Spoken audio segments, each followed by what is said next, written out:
Welcome back to Brightside here on 10 Tampa Bay. We're your hurricane headquarters, and we got a lot to track this morning, so we're going to just bring the globe into the newsroom this morning, and I got to show you what's going on out there. Obviously, we've got Sally that we've been tracking for the last several days, but also another tropical disturbance in the southwestern Gulf of Mexico, which now has a 40% chance of developing. We'll get back to Sally in just a second, but we also have Paulette, a rapidly strengthening Hurricane Teddy, went from a tropical storm to a Cat 2 in just about 6 hours or so. Tropical Storm Vicky, another disturbance up towards Spain, and then a tropical wave coming off the coast of Africa now that has a 70% chance of developing within the next 3 or 4 days or so. Let's talk Sally here, making landfall just a few moments ago. So its location right over Gulf Shores, Alabama. Look at these wind speeds now at 105 miles per hour, strengthening back to a Category 2 hurricane overnight, now moving to the north-northeast very slowly at 3 miles per hour. So this storm making landfall, but it has been bringing the worst of the conditions to southern Alabama and western Florida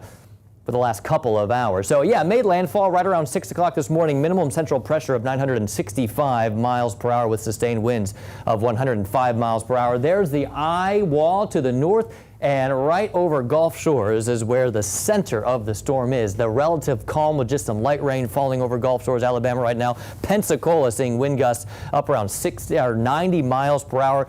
The weather instruments has failed, so we're not getting the latest wind gusts there. Wind gusts in Mobile at 68 miles per hour. It tracks to the north and east, weakens over the next couple of days as it heads up towards the mid-Atlantic states, bringing very heavy rainfall. Life-threatening flash flooding will be possible with over 20 inches, nearly 2 feet of rain possible with this storm as it tracks inland. Still 3 to 5 inches of rain possible as the storm moves through the Appalachians and through the Carolinas. Here's Teddy out in the middle of the Atlantic. Not a concern for us, but a rapidly strengthening hurricane now.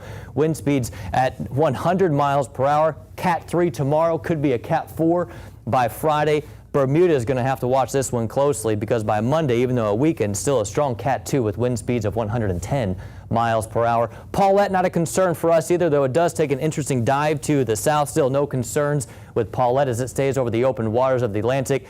Also, Vicky, not a concern either as it dies over the central Atlantic as well. And then here's that tropical wave coming off the coast of Africa, 70% chance of development. We'll watch this one closely.